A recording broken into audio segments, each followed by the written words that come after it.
వాసనా నాశనమే ధ్యానం యొక్క ఆశయము. లోకమున మానవ జీవితం యొక్క ఆశయము ఆత్మను తెలుసుకునుటయే, అనగా ఆత్మసాక్షాత్కారము పొందుట. అట్లు పొందవలనన్నా జీవి పూర్తిగా వాసనారహితుడై ఉండవలెను. ఆ విధముగా వాసనలను పూర్తిగా తొలగించుకునుటయే మోక్షము. వాసనలు 2 విధములుగా ఉన్నవి. 1 శుభవాసన, 2 అశుభవాసన. శుభవాసనలు తిరిగి జన్మ లేకుండడి పవిత్ర భావములతో నిండి ఉండును. అశుభవాసనలు మనసును వృద్ధిపరచును. అట్లుగాక శుభవాసనలు వేయించిన విత్తనములెట్లు మొలకెత్తవో ఆ విధముగా మంచి వాసనలు గలవారికి జన్మలు ఉండవు. మంచి వాసనలు నిన్ను అంటిపెట్టుకొనినా బ్రహ్మజ్ఞానము సులభముగా పొందవచ్చును. అట్టి మంచి వాసనలకు గుర్తులే మహాత్ములతో సత్సంగము, వారి దర్శన స్పర్శన సంభాషణములు, వాటిపై అభిరుచి, దయ, ఓర్పు, ప్రేమ, సహనము, సత్యము, ధైర్యము, క్షమ, బ్రహ్మచర్యము మొదలగునవి. ఇవి శుద్ధ వాసనలు అనబడును. అశుద్ధ వాసనలు అనగా మనసును చలింపచేయు విచిత్రములను చూడవలనను ఆశ, అనగా సినిమాలు, రజోగుణ సంబంధమైన ఆహారములు తినవలనను ఆశ, మాంసము, చేపలు, కళ్ళు, సారాయి, మత్తు పదార్థములు ఇత్యాది తిండ్లపై ఆశ, చెడు తలంపులు, కోపము, మోహము, దురాశ, అహము, మోసము, గర్వము, ఈర్ష్య, అసూయ ఇత్యాది గుణములు. ఇట్టి మలిన వాసనలు 3 రకములు: లోకవాసన, దేహవాసన, శాస్త్రవాసన. అందమైన రూపము, బలిష్టమైన శరీరము, ఆరోగ్యము, ముడతలు పడని చర్మము, పుష్టిగా నుండు కండరములు కావలనను కోరికలన్నీయూ దేహవాసనలు. శాస్త్రమునందు గొప్ప విద్యావంతుడనై ఇతరులను పరాజయము వనర్చవలనను కోరిక, గొప్ప పండితుడనై అందరికంటెనూ మిన్నయైనవాడుగా ఉండవలనను ఆశ మొదలగునవి శాస్త్రవాసన. ఇక లోకవాసన కీర్తి కోరుట, అధికారమును, గొప్ప హోదాలను కోరుట, పేరు ప్రఖ్యాతులను, గౌరవమును, ఆధిక్యమును కోరుట ఇత్యాది గుణములన్నీయూ లోకవాసనలు అనబడను. ఇవన్నీయూ మలిన వాసనలే. ఇవి సంసారమున బంధించి తరచూ ఇహలోకమునకు తెచ్చుచుండును. మనస్సు పెద్ద వృక్షము, దానికి బీజములు 2 గలవు. అవి ఏ వాసన, ప్రాణము.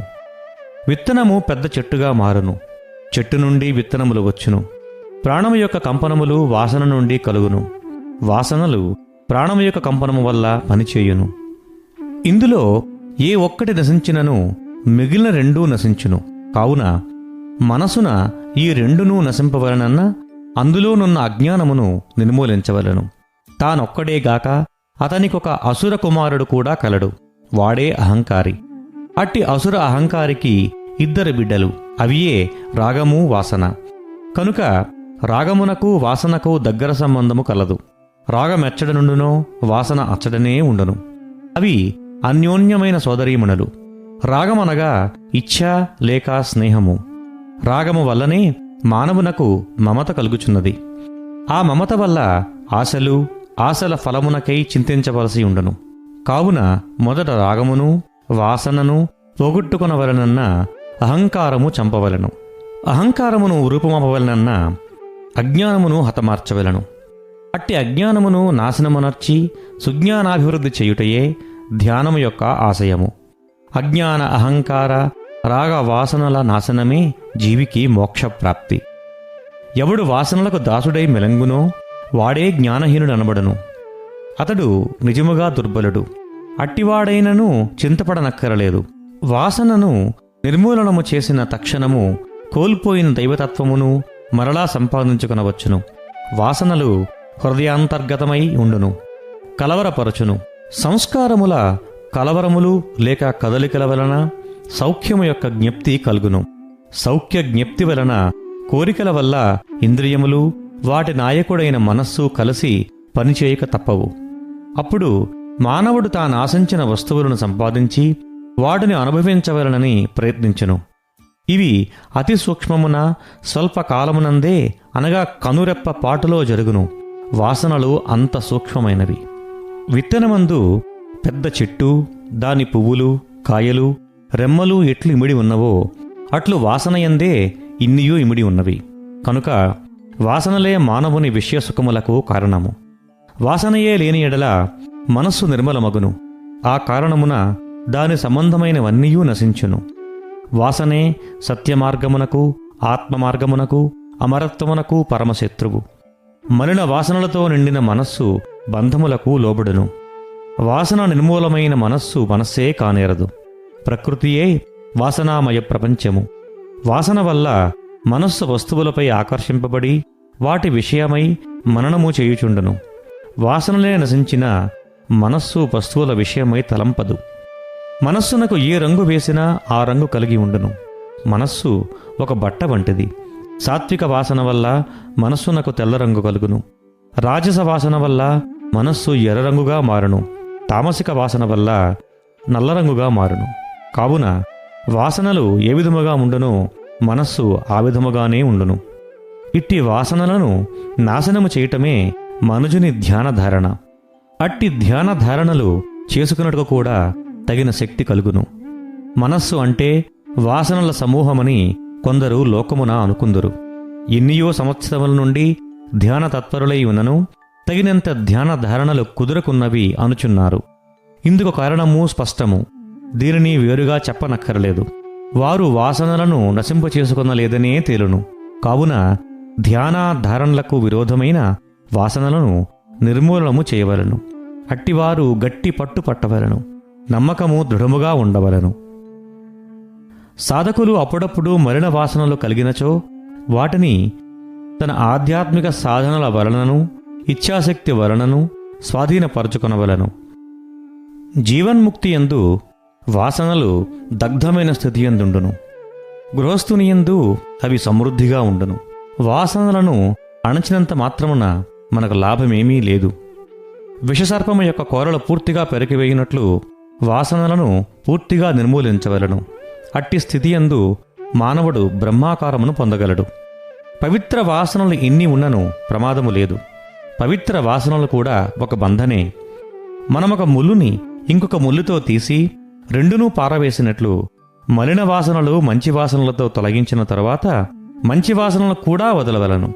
అనగా మోక్ష వాసన కూడా క్రమేణా నశించవలను. అప్పుడే నీవు ఆ వస్తువును పొందగలవు. బంగారు బంధనమైన ఇనుప బంధనమైన బంధనే గాని వేరు కాదు గదా. ఈ రెండు బంధనముల నుండి విముక్తుడు కావలను. అనగా వాసనారహితుడు కావలను. శుభవాసనైనా అశుభవాసనైనా రెండూ ఉండదగినవి కావు. సాక్షాత్కారము పొందవలనైనా వాసనాక్షయము, మనోనాశము, తత్వజ్ఞానమును అభ్యసింపవలను. మోక్షమన్నా పైవాటిలో ఒకటి ఉన్నా సరిపోదు. జీవన్ముక్తుల యందు వాసనలు కాలిన విత్తనములవలే నిలిచి ఉండును. అవి తిరిగి జన్మలకు కారణము కావు. చూడు, కారణ శరీరమే అజ్ఞాని. అది వాసనలతో సంస్కారములతో నిండి ఉండును. ఆత్మయందు వాసనలు ఉండవు. ఆత్మరూపుడు సదా నిర్మలుడు, లింగభేదము లేనివాడు, మనస్సు ఇంద్రియములు రూపము లేనివాడు. అంతేకాదు, అతను ప్రాణము కూడా లేనివాడు. అట్టి ఆత్మరూపుని ధ్యానము నిర్మలము కాక మరణమిట్లగును. అంధకారము ప్రకాశము రెండును ఒకే సమయమున చేరవన్నట్లు పవిత్రత నిర్మలత్వము చెంత అపవిత్రత జుండునా? వాసనల నశింపు ద్వారా మనస్సును లయపరచి సచిదానంద బ్రహ్మమందు కదలక నిలుపవలను. లోకములో నుండు అన్ని కర్మాగారముల కన్నా శరీరమనే కర్మాగారము చాలా అద్భుతమైనది. అది భగవంతుని సంబంధమైనది కనుక అది అంత అద్భుతమైనది. ఇంతటి విచిత్ర కర్మాగారమునందు వాసనలు కోరికలుగా మారి మలిన వాసనలు నశింపచేయబడి మంచి వాసనలు తయారై ఊహలు బయలుదేరును. క్రమక్రమేణా అమితమైన వెలగల బ్రహ్మజ్ఞానమనుడు వెన్న వంటి వస్తువు తయారగును. కాన వాసనలు మొదట నిర్మూలనము చేయవలను. వాసనలు నిర్మూలనము చేసుకునుట చాలా కష్టము. సులభముగా పర్వతములనైనను పెరికివేయవచ్చు. కాని వాసనలను పెరికివేయుట అంత సులభము కాదు. అయినా బలహీనులు కాక ఇచ్ఛాశక్తి తీవ్రతను, నిశ్చయత్వము, స్థిరత కలిగి ఉండిన కొద్ది కాలములోనే వాటిని నశింపచేయవచ్చును. అందుకు ఎన్ని బాధలు, కష్టములు, ఆటంకములు వచ్చినను నీ తీవ్రమైన నిశ్చయమైన ఇచ్ఛాశక్తిని మాత్రము వీడకూడదు. అవియే దీని మూలమును నాశనము చెయ్యును. వాసనలు మానవుని మనస్సును లోబరుచుకొని బానిసలుగా చేసుకుని ఆటలాడుచుండును. సారాయి, బ్రాందీ, నల్లమందు ఇత్యాది మత్తు పదార్థములు కొన్ని గంటలే మత్తునందుంచును. వాసనాశక్తి అట్లుగాక జన్మముల నుండి తరబడి పడి ఉండను. ఇట్టి బలవత్తరమైన వాసనను వదలుటే ధ్యానము యొక్క గమ్యము.